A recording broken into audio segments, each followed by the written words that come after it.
repatriated following the deterioration of the security situation in the Gaza Strip over the past few days.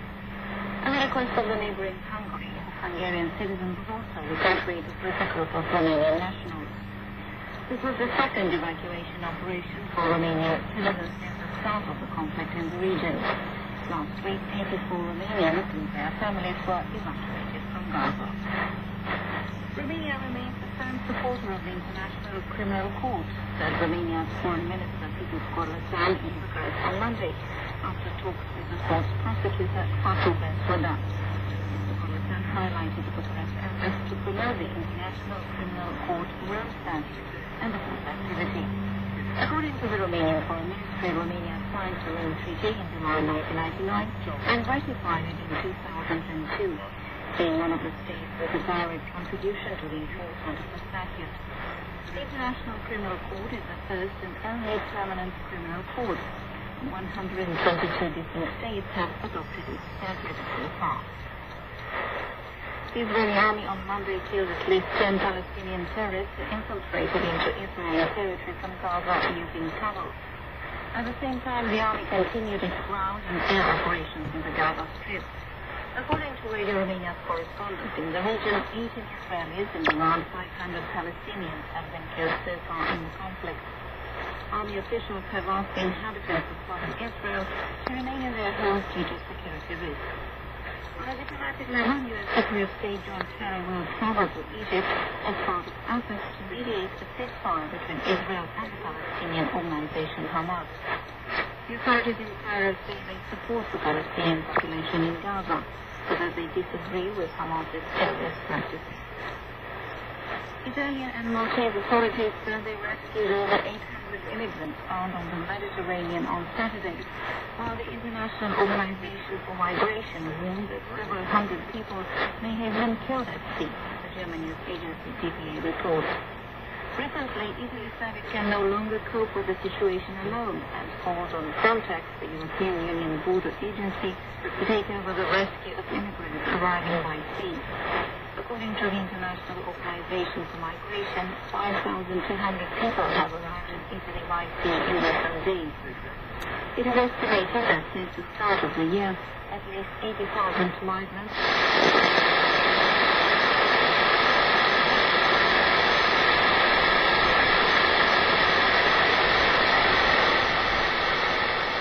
That's weird.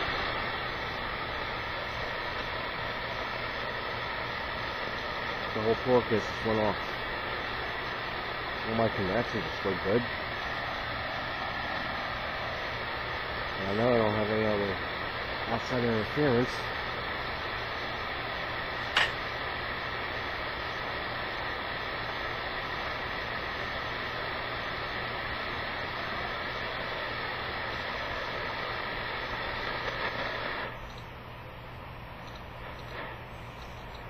Hold on. Maybe something happened at Radio Romania. That's what this is, Radio Romania.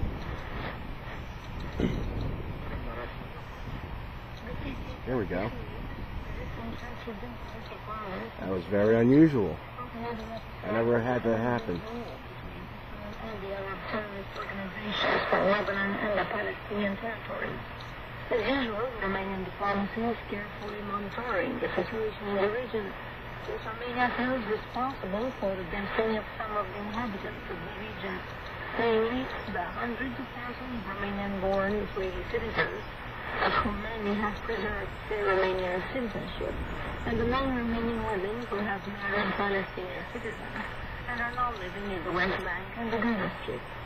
A week ago, when Israeli military operations against the terrorists in Gaza were dawning, the Romanian authorities coordinated the repatriation from Gaza Strip upon request of 84 Romanian citizens. The Romanian Foreign Minister thanked his Israeli, Palestinian, and Jordanian counterparts as part of various phone conversations for their assistance, without which these repatriation operations would not have been possible, given the gravity of the situation in the region. This weekend, due to the worsening of the situation on the ground, another 19 Romanian citizens and members of their families were repatriated. which takes to an about 3 the number of people evacuated from the Gaza Strip by the Romanian state. Preparations for evacuation have been difficult, given the capacity involved. Foreign Minister Cognizant. The Israeli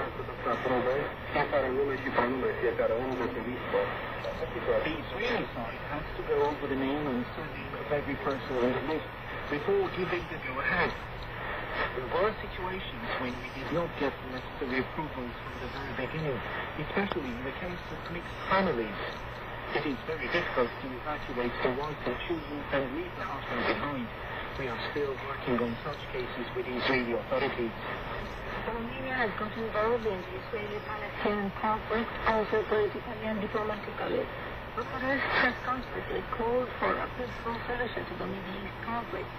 In full Cold War, Romania was the only country behind the Iron Curtain, which at the end of the 60s did not suspend diplomatic relations with Israel, although it had a cordial relationship with the former Palestinian leader Yasser Arafat. After the 1989 change of regime in Romania, all the three post-communist presidents of Romania visited Israel and the Palestinian territories and supported the idea of two states, a Jewish and a Palestinian state, respectively, that should coexist in peace and respect for each other's security. And that was the great union Israel.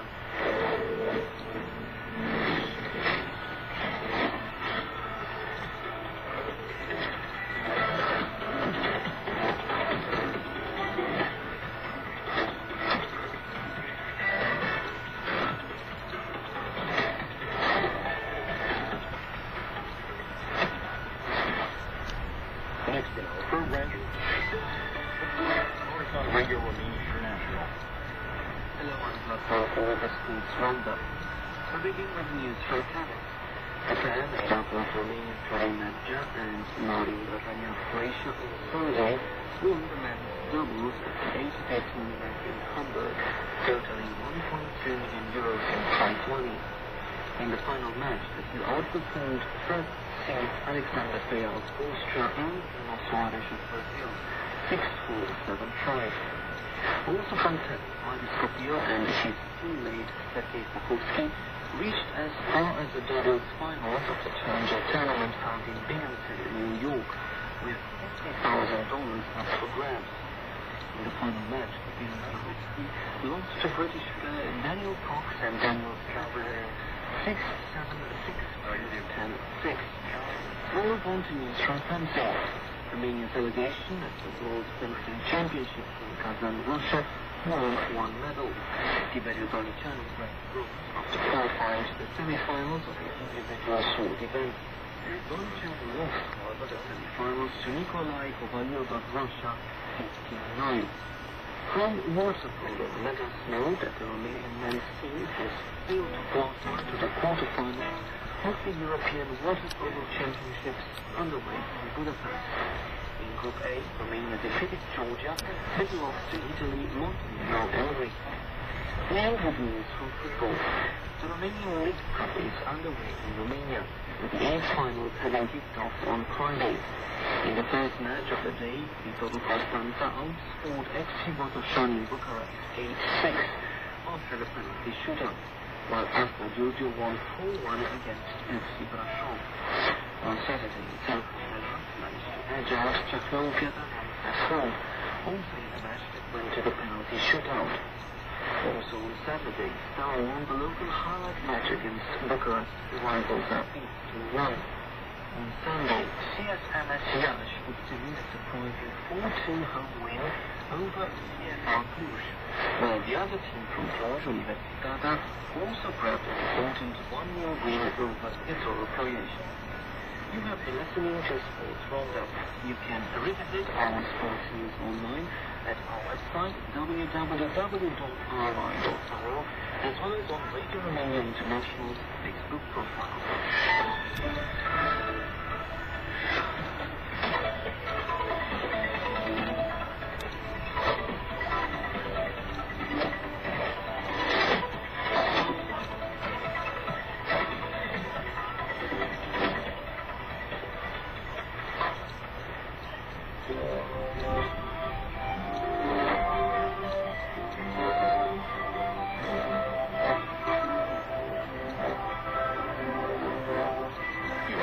to Radio Romania International.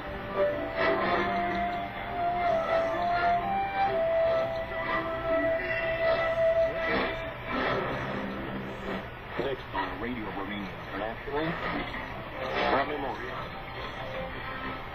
Welcome to Promemoria, today about Romania and the Greek Civil War. At the microphone, Elena Inaki. And I'm Levin. After World War II caught between the interests of the USSR and Great Britain, Romania and Greece, two friendly countries in the Balkans, found themselves on opposite sides of the fence. Romania fell into the Soviet sphere of influence and was Sovietized, while Greece fell into the Anglo-American sphere, adopting democracy. Until 1941, Romania's relations with Greece had been friendly, with the exception of the late 19th and early 20th century, when German troops transited Romania towards the Balkans in the autumn of 1941.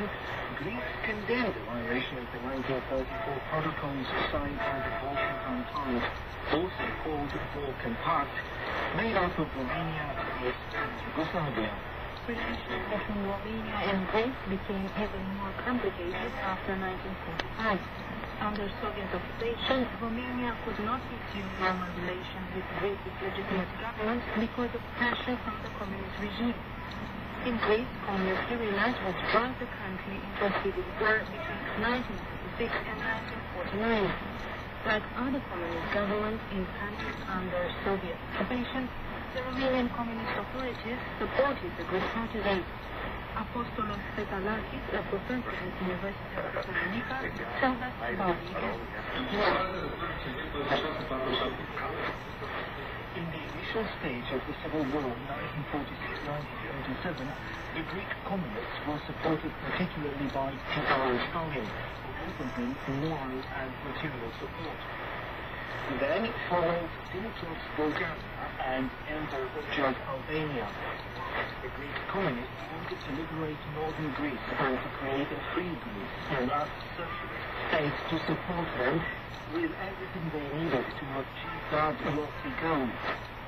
In August 1947, representatives of Yugoslavia, Bulgaria, and Albania, meeting in the Slovenian resort of Bled, agreed to help morally and materially the Greek Democratic Army, calling on the governments of Romania and Hungary to collaborate better towards this end. At the conference of September 1947, held in Poland with the aim of creating the common form, the issue of the civil war in Greece was also discussed. At that event, the Union made a proposal to make it mandatory for all parties to support the Greek Communist Party. Poland's representative, Vladislav Gomulka, made a proposal for the Greek issue to become emblematic for the fight of all communist parties and democratic forces. The row in late between Tito and Stalin affected the help offered by socialist states to the Greek communists. Constantly moved to their center of coordination from Belgrade to Bucharest, where they set up an embassy of the communist government headed by General Marcos, designating Lefteris Apostolou as ambassador. They also set up a radio station and a press agency. Here is Apostolos Patelakis with further details. On January the 14th, 1948, Lefteris Apostolou sent a 30-page report to the Romanian Communist Party presenting the situation in Greece, the causes of the civil war, and asked diplomatically for Romania to set up the first friendly relations with a provisional government. I quote, "I must add that the help the Romanian people has provided so far exceeds that provided by any other democratic country, and this is a fact which neither my party nor the Greek people will forget." Unquote. Of course, that was not true. The greatest support the Greeks had gotten had been from Yugoslavia, but it was a stately meant to flatter the Romanians. Between 1947 and 1948, the Romanian communists sent to Greece basic troops, clothing, medication, weaponry, such as light automatic weapons, machine guns, grenades, explosives, as well as horses and fuel. starting in April 1948, while the war was in full swing, Romania started receiving thousands of Greek children, as well as hundreds of EU and Nordic partisans. The agreements between the Soviets and the Russians were to decide the fate of the Greek communists and the fate of anti-communist partisans in Romania. It was a simple problem. Stalin would give up supporting communists, while Churchill would not encourage a policy of obstructing the communist regime in Romania, a policy pursued by the Romanian king and the democratic political parties. Here is Atunci Stolu Patenakis once again.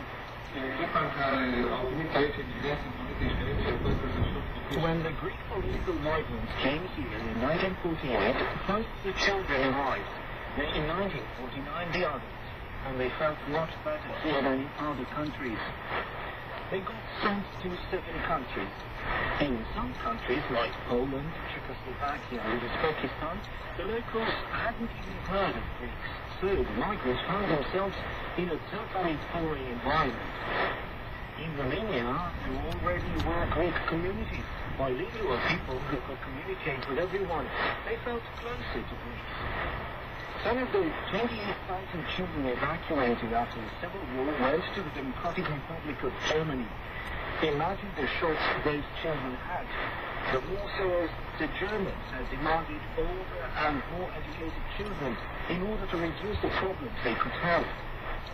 And only they heard all the time stories of the Germans, fascists, and then they had to go there and hear the German language all around. Those who got to Romania were luckier, at least initially.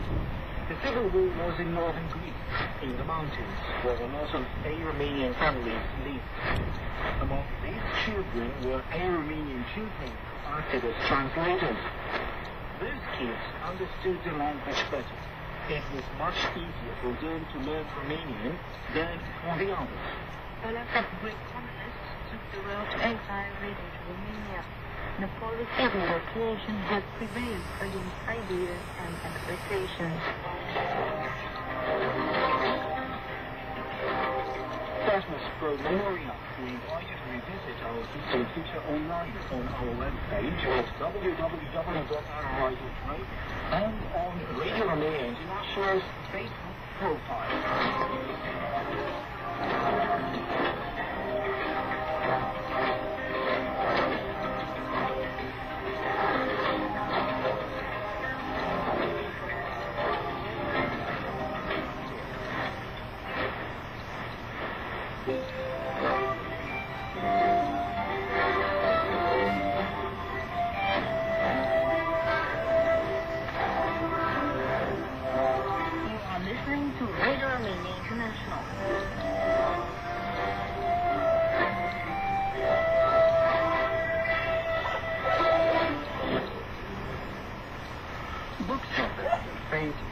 Classical Latin quotation goes, it will be all the more surprised to find out that someone translated the book into English is a gift to his beautiful wife and, well, if you want to find out more about it, stay tuned for this week's Expressions tournament in our New Names on the Campus series.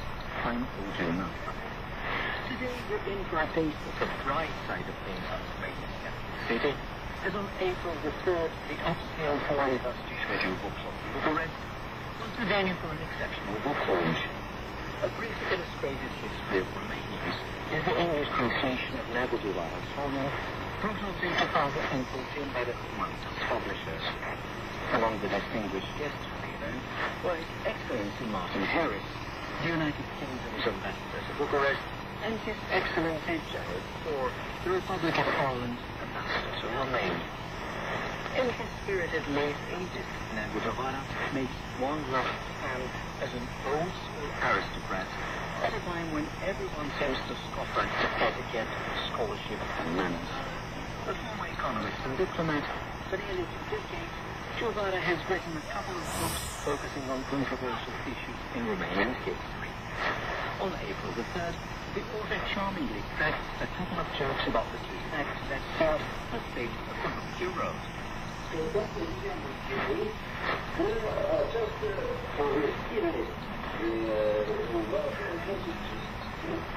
have never thought my story would be so successful because, you know, it's a gift from God that I have. Because, you know, when I was born in 1960,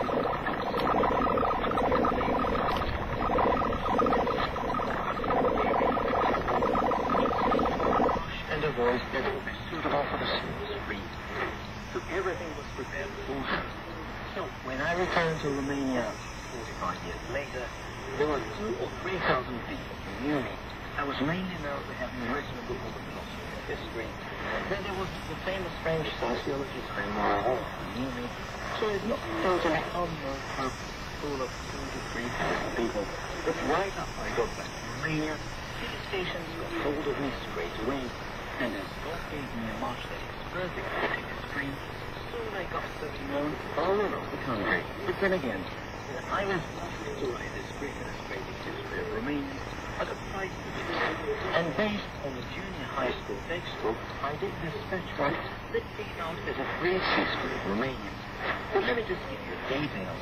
The fact that the book enjoyed so much success in Romania, the fact that I wrote a history of Romanians, so our neighbors that have not been very hostile. Anyway, the Russians, the Hungarians, the Bulgarians, it was something where they found things that were so honest that the book was immediately translated in 6 languages without me asking for it specifically. So there were 6 languages, 2 of which are among some of the world's most widely spoken languages, namely English and Spanish. So readers worldwide, if they want to get access to basic information on the history of Romanians, are just one click away from that.